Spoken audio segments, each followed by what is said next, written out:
Merci, Monsieur le Président. Mesdames, Messieurs, mon intervention, je ne sais pas quel est le temps qui m'est imparti, mais j'aurais préféré, je vais essayer d'écourter, d'être bref dans mon intervention, de ne pas être trop long, du moins, pour qu'on puisse passer, parce que comme a dit M. Michel Moulin, effectivement, dans ce genre de rencontres, ce sont surtout les questions-réponses qui sont enrichissantes.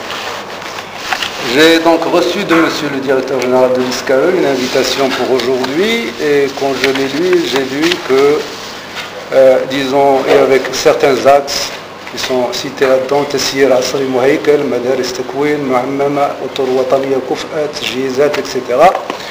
Bon, il y a un ensemble d'axes. Bon, il y en a un qui manquait, malheureusement, c'est Sharabul Amn, qu'on aurait dû également intégrer, parce que c'est un élément d'importance. Mais je passe à la fin de cette invitation où il est dit إذن كيف السبيل لتحقيق احتراف ينتقل باللعبة من الممارسة في بنية تحتية هشة وتسيير عشوائي إلى ممارسة في فضاءات عصرية وتسيير وعقلا.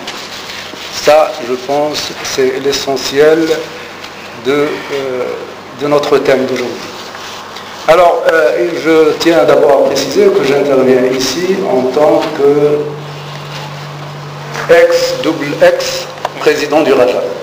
Je n'interviens pas, je ne porte pas la casquette de premier vice-président de la Fédération royale marocaine de football. Pour la simple raison que je voudrais que lors des questions-réponses, je puisse avoir les coups des franches et parler en tant que responsable d'un club et non pas d'un responsable d'une politique fédérale. Donc j'aimerais parler de mon expérience en tant que président du Raja.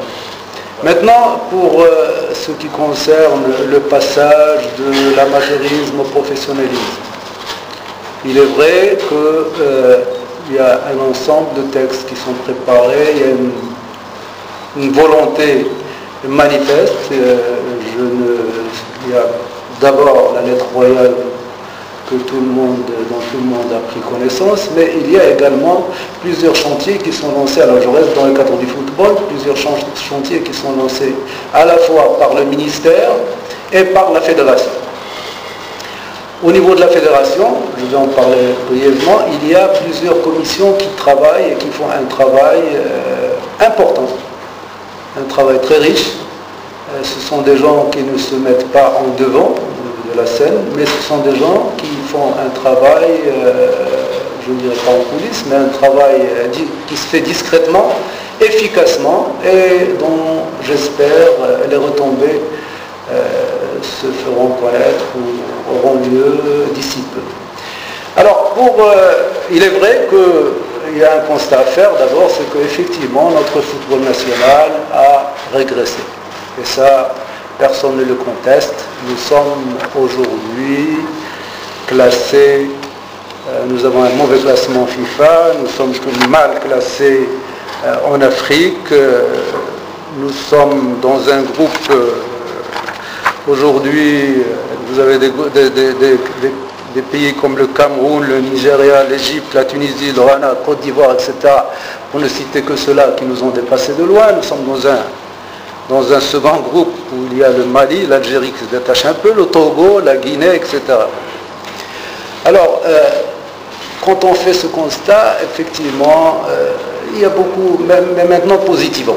Nous revenons pas parce que chaque fois qu'on discute de ces choses-là, on fait une rétrospective et puis il y a beaucoup de critiques, c'est vrai. Mais à mon avis, je ne parlerai pas de la gestion du football, etc. Il y a eu des erreurs, il faut les reconnaître. Et rien ne dit que même l'équipe actuelle ne risque pas de faire d'erreurs. Seuls ceux qui ne travaillent pas ne font pas d'erreurs. Maintenant, en gros, quand on analyse cette régression, elle a quand même des racines qui me semblent très, très claires et très visibles. C'est que, bon, comme on dit, un esprit sain dans un corps sain. Or, à un certain moment, nous avons d'abord commencé par éliminer le sport scolaire, ce qui était une erreur monstre. Nous avons le sport universitaire qui ne marchait pas. Nous nous sommes retrouvés donc avec des gens qui font des études, effectivement, etc., mais qui n'ont plus la tâche qu'avaient nos aînés, ou du moins ma génération à moi, avec le sport.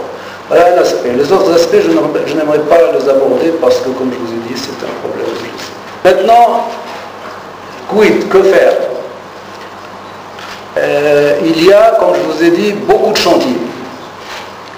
Le problème qui risque de se poser, parce qu'il y a énormément de chantiers, énormément d'intervenants, il faut réfléchir en premier à la synchronisation et à la coordination de ces chantiers. Il ne suffit pas d'avoir des chantiers, il ne suffit pas d'avoir des choses à faire, encore faut-il les faire dans un certain ordre et les faire aboutir au moment opportun. Parce que c'est une chaîne et il faut respecter cette chaîne, sinon vous allez avoir, comme certains travaux dans certaines villes, je ne citerai pas, où vous avez la ligne qui passe, puis après on met les trottoirs, puis après on revient, la ligne qui revient, puis après c'est le qui revient pour passer le câble électrique, après c'est le téléphone, etc. Donc s'il n'y a pas de coordination, nous risquons d'avoir des chantiers qui normalement devraient aboutir en 6 mois, 7 mois, qui risquent de nous prendre 4-5 années, parce qu'il y aura des interférences, il y aura un manque de coordination, un manque de synchronisation, qui vont soit bloquer, soit carrément